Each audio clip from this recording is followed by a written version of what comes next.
Hey everybody, we are at the Southern Comfort RV, I want to say resort park.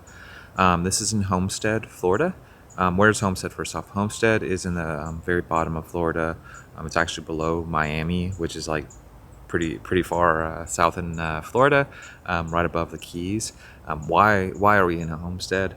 We are actually in Homestead because we are on our way to the Keys, and it is very difficult to book the state parks in the Keys, like Curry Hammock State Park. And so we're coming in on a Wednesday, which is a really odd day to come in. So we wanted to position ourselves as close as we could to the state park, so we would have a very minimum drive on a work day, because Kimberly is still working right now. And this is PTO time for me, so yay, birthday. So anyway, so we're here for a couple days, and this just seemed like a good spot to stop off. So let's just kind of walk around the campground, kind of show it off to you a little bit. These are the pull-through sites that I'm actually walking through. And the first thing I want to point out, and a lot of different things point out, you'll notice that all the campers are 90 degrees, and so that makes it a little bit more difficult to get in. They're not impossible to get into, but they're a little bit more difficult to get into. And specifically, like if you look at our camper, we're like on the edge, and we're 39.5 feet, and then we're on the edge over here also, which means you know that we have a sliding hitch. We basically have to be up in that site, almost on the concrete, to pull out of here. So pretty much we're going to be blocked in if anybody camps there. And not only that, but if another fifth wheel pulled in right here, we probably would be blocked in, or nearly blocked in, where we wouldn't be able to get out because these roads are so narrow. So not the exact ideal situation that you want to be in when you're staying somewhere for a very short period of time. So I'm just saying it's tight, tighter than I like.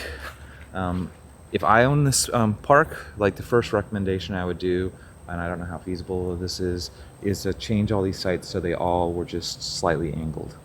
If you made all of them slightly angled, the sites would go from being like 37-foot long sites to like 39-foot long sites, so you can get slightly bigger rigs in, and it'd make it immensely easier to get in and out of these sites.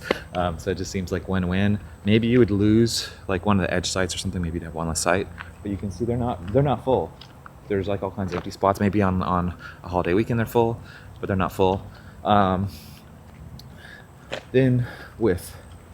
We're basically about as far over as we can get without kind of touching that tree. Maybe we can move a foot over if we really pushed it. But on this side, since there's nowhere to put the truck, we have to put the truck in our site. And you can see where the pedestal is pretty dang tight. Yeah, pretty dang tight. Everybody has kind of interesting parking, and you can see here. Imagine trying to bring your rig through here. You have to do a 90-degree turn at the palm trees or whatever if you came down this road like the instructions gave us, which was the wrong way to go. And then you have to get by that truck. There's lots and lots of vehicles that are parked like that, and you just look around the road, like there's a Jeep parked right on the corner where there's a 90-degree turn. Very difficult part to get through. The other thing you probably have noticed, if you're just like looking at the campers around me, most of them are older campers. So that's a little bit of a more trailer park feel than like a resort feel. But there are some nice campers. There's a Dutch Star right next to us, and that Dutch Star there is probably like, I don't know, $500,000 unit, $400,000 unit, pretty expensive RV. So there are some nice RVs here. It's probably the nicest one in the whole park that would just happen to be parked next to. And then there are some rigs that have obviously been here for probably 10 years. I'm like not kidding at all. There's some that like, I think they're permanently here. So yeah, we probably will not be coming back to this place, to say the truth. Just honesty. I'm not trying to be negative, not trying to be positive. It is a good stopping off place if you're on the way to the Keys and you just need somewhere to spend the night or something like that. Seems fine. The pool is clean. We went up to the pool. They have a bar here, but the bar apparently is only open, I think Wednesday to Sunday. So we're not even going to see the bar because we pulled in when they were not open, I guess. We have full hookups, 50/30 and sewer. I think that some of the sites do not have sewer. When I was walking around, they have a dump station. Coming in this park is super scary. You have to make this the 90-degree turns. Man, they love them 90-degree turns. 90-degree turn off the interstate, off the main road, and maybe I'll go up there and take a picture or something like that. And you have to go by this real kind of tight spot to get in where the gate is. So yeah, this is just a tight park. Everybody seems really overly friendly. This place is really friendly. The reservations here were actually kind of really weird. We called them on the phone, or we did their website or something, and we got like a reservation number, but they didn't even take any money, like nothing at all. We just showed up and we gave them money. Very few places have we ever been where they didn't want any money, like, to do a reservation. And so we were a little paranoid about whether or not we would actually still have our reservation when we got here. The Elkhart campground in Elkhart, Indiana, tons of people have been there, was almost the same way. We called them on the phone. We're like, hey, we want to come on this day. We're coming in for maintenance. And they're like, that's fine, whatever. And we're like, can we get a reservation? They're like, no, we have plenty of sites. You're like, you'll be fine. And so we showed up blindly to that place, even after calling them on the phone. Kind of same feeling where you just wish the person would kind of even made up a random number and just gave it to you on the phone and said, this is your reservation number. Like, you kind of want to have that little security blanket or whatever. So here's some more of the pull-through sites. Once again, same thing that you can see.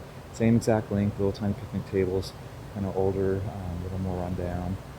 We can look this way. They have shuffleboard over here. That's the bar area. That's not open. Here's the pull-through sites, and you can see almost all the campers are, like I said, they're older campers. Not all the sites have pads. This one has a pad. Pads are in pretty terrible condition. You can see they're rounded, kind of beat up. Everything is just sort of beat up. But I think they could probably just maybe do a fresh coat of paint on everything and stuff would probably look a lot better here. The actual outside, like if you leave the resort or the campground or whatever, it's city. And we just came from Jupiter. So Jupiter, I think Tiger Woods is from Jupiter. I'm not really sure. Jupiter's, and Palm Beach, like with Ducatis and all that kind of craziness. We just came from like high society, and now we feel kind of like we've hit the lower mid class area of town, and we're kind of shell shocked a little bit. If I had to compare this to, say, like a KOA, this feels like a KOA journey, like the lowest end KOA. Maybe a KOA journey is nicer than this place.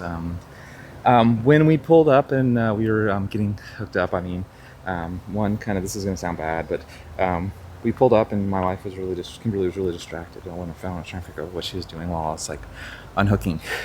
She was actually looking at other campgrounds in the area to see if she could get a reservation somewhere else. Like, that's always a bad sign when your wife's like immediately, that's her first gut instinct is to say look for another campground in that area, especially after she just paid all the money to stay here. So yeah, that's probably enough negativity about this place. I don't want to have people hate on me or hate on this channel. I don't want to do an apology for what I said, but so far, it seems like it's a place to stay. It seems fine. They have grass. Everybody seems courteous. We haven't had any kind of bad experiences here yet. We have had a couple campgrounds we've gone to where we've had bad experiences. I didn't even film them. I got so pissed off.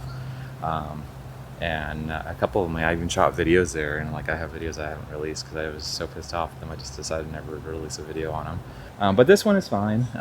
So we haven't had any terrible experiences here. Now they do have lots of signs here, which is really odd. It's like everywhere you walk, they have these signs about dogs, like no loud dogs, and pick up after your dog, and your dog will be evicted if like the leash is too long. And it's kind of an odd thing to see this many signage everywhere, and it kind of diminishes the resort feel if you have to post the rules like in gigantic print on every single building that you can find. That really diminishes a little bit and says something about the place that you're at. So anyway, that's probably enough ranting on this place. I'm gonna go maybe walk around, see what else I can video, and then I'll cut it into the video or whatever, or add it on whatever else I find. Hey guys, so they do have a flock of peacocks here. I think it's like 12 females and then 2 males, and I think the one male is gigantic and old, and then they have a little tiny really young male peacock. They're pretty random with where they go, and I discovered they can fly and they can actually climb up trees. I did not know that peacocks could do that.